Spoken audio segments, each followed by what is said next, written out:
Halo sahabat semua, selamat datang di channel Garansi Kehidupan. Kali ini kita akan membahas tentang fakta mengejutkan gadis Jepang jarang pakai celana dalam.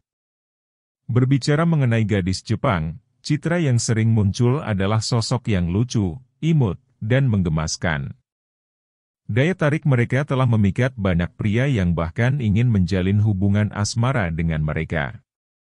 Namun, di balik gambaran yang terkesan itu, tersimpan fakta-fakta mengejutkan yang jarang diketahui orang. Salah satunya adalah kebiasaan dan sikap gadis Jepang yang unik. Secara tradisional, gadis Jepang dikenal memiliki sifat yang lembut, santun, dan patuh terhadap aturan sosial. Mereka juga cenderung menunjukkan sikap sopan dan menghargai orang lain. Namun, di era modern, banyak gadis Jepang yang juga menunjukkan keberanian dan ambisi dalam mengejar impian mereka, tidak hanya terpaku pada norma-norma tradisional. Selain itu, ada fakta menarik terkait kecenderungan para gadis Jepang untuk mengekspresikan diri melalui mode dan tren. Mereka sering menjadi trendsetter dalam industri fashion global dengan gaya yang unik dan inovatif. Tidak hanya itu, beberapa gadis Jepang juga memiliki hobi atau minat yang unik, seperti budaya pop, anime, manga, dan cosplay. Mereka mengembangkan komunitas yang kuat di sekitar minat tersebut, menciptakan lingkungan yang mendukung dan menerima. Namun, tidak dapat dipungkiri bahwa ada juga tekanan sosial yang besar bagi gadis Jepang untuk menyesuaikan diri dengan harapan masyarakat. Ini dapat menciptakan konflik internal antara keinginan individu dan ekspektasi kolektif. Dengan demikian, gambaran tentang gadis Jepang tidak hanya terbatas pada stereotip yang terlihat di permukaan. Di balik kesan imut dan lucu, mereka adalah individu yang kompleks dengan keunikan dan keberagaman dalam kepribadian, minat, dan aspirasi mereka. Berikut beberapa fakta gadis Jepang yang unik dan mengejutkan. Pertama, jarang memakai celana dalam saat bersekolah. Di Jepang, fenomena jarang memakai celana dalam di kalangan siswi menjadi hal yang menarik perhatian. Meskipun belum ada penjelasan resmi mengenai alasan di balik larangan ini, aturan tersebut telah menjadi norma di sekolah-sekolah Jepang. Selain itu, larangan berpacaran di sekolah juga ditegakkan dengan keras. Guru-guru bahkan mengharamkan tindakan romantis di antara murid-murid, semata-mata untuk memastikan fokus mereka terarah pada pelajaran. Gadis Jepang bukan hanya pandai dalam menyembunyikan perasaan, tetapi juga mahir dalam mengeluarkan kode-kode sulit dipahami bagi para cowok yang tertarik. Mereka cenderung menggunakan kata kiasan dan menghindari ungkapan yang terlalu terbuka. Selain itu, sifat pemalu mereka seringkali disertai dengan kehati-hatian yang berlebihan, meskipun maksudnya adalah untuk bersikap baik. Bagi siapapun yang ingin mendekati gadis Jepang, memahami kode-kode komunikasi yang sering digunakan oleh mereka menjadi langkah awal yang penting. Ini mengisyaratkan kompleksitas dalam interaksi sosial di antara remaja Jepang, serta keinginan mereka untuk menjaga batasan dan privasi dalam hubungan interpersonal. Kedua, keperawanan adalah aib. Fakta mengenai pandangan terhadap keperawanan di Jepang sungguh menggemparkan.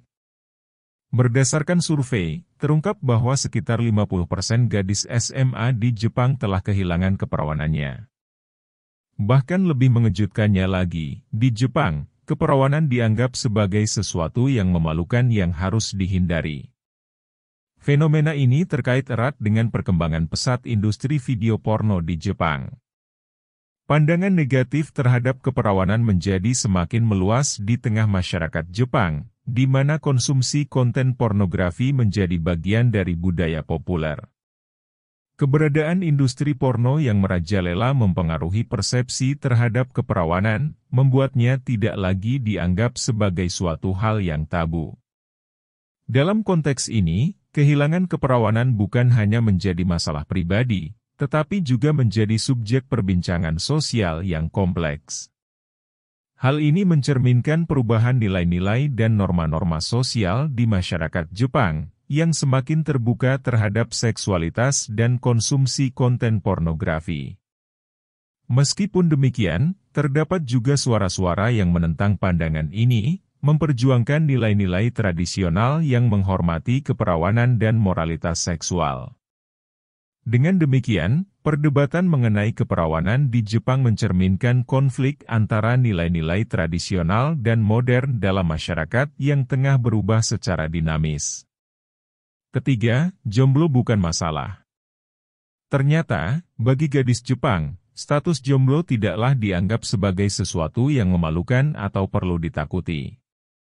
Mereka memandang bahwa menjadi jomblo bukanlah hal yang signifikan dalam kehidupan mereka. Meski begitu, realitas percintaan di Jepang terlihat berbeda dari dramatisasi dalam film dan serial Jepang yang seringkali menggambarkan mudahnya pria Jepang jatuh cinta. Faktanya, warga Jepang cenderung sulit jatuh cinta dan menjalin hubungan yang serius. Hal ini bisa disebabkan oleh berbagai faktor, termasuk kekhawatiran akan masalah ekonomi. Meskipun Jepang termasuk negara maju, tetapi masalah stagnasi ekonomi selama 20 tahun terakhir telah memberikan tekanan besar pada penduduknya. Kehidupan ekonomi yang sulit membuat banyak orang Jepang kesulitan dalam mencari uang. Ketidakstabilan ekonomi ini juga dapat memengaruhi keputusan mereka dalam menjalin hubungan, karena mereka mungkin lebih fokus pada memenuhi kebutuhan dasar dan menanggulangi ketidakpastian masa depan. Oleh karena itu, pandangan terhadap status jomblo di Jepang tercermin dari dinamika sosial dan ekonomi yang kompleks di dalam masyarakat mereka. Keempat, selalu tampil trendy. Salah satu nilai tambah yang membuat gadis Jepang diminati oleh para lelaki adalah kecenderungan mereka untuk selalu tampil trendy, tidak peduli di mana dan kapan. Bahkan dalam seragam sekolah mereka pun, gaya berpakaian mereka sangat fashionabel dan dapat membuat orang jatuh cinta pada pandangan pertama. Bagi gadis Jepang, penampilan memegang peranan penting dalam kehidupan sehari-hari mereka. Mereka selalu berusaha untuk terlihat menarik dan memikat, karena khawatir terlihat kurang menarik di mata orang lain, terutama para lelaki. Sikap ini mencerminkan budaya yang menghargai estetika dan keindahan dalam berpakaian, serta keinginan untuk selalu memberikan kesan yang baik kepada orang lain, khususnya dalam konteks hubungan asmara. Dengan demikian, upaya mereka untuk tampil trendy dan modis mencerminkan kepedulian mereka terhadap penampilan dan citra diri. Kelima, sering berkata terima kasih. Gadis Jepang dikenal karena kecenderungan mereka untuk sering mengucapkan terima kasih sebagai bentuk sopan santun. Namun, kadang-kadang, kebiasaan ini bisa berlebihan dan terdengar menjengkelkan bagi beberapa orang.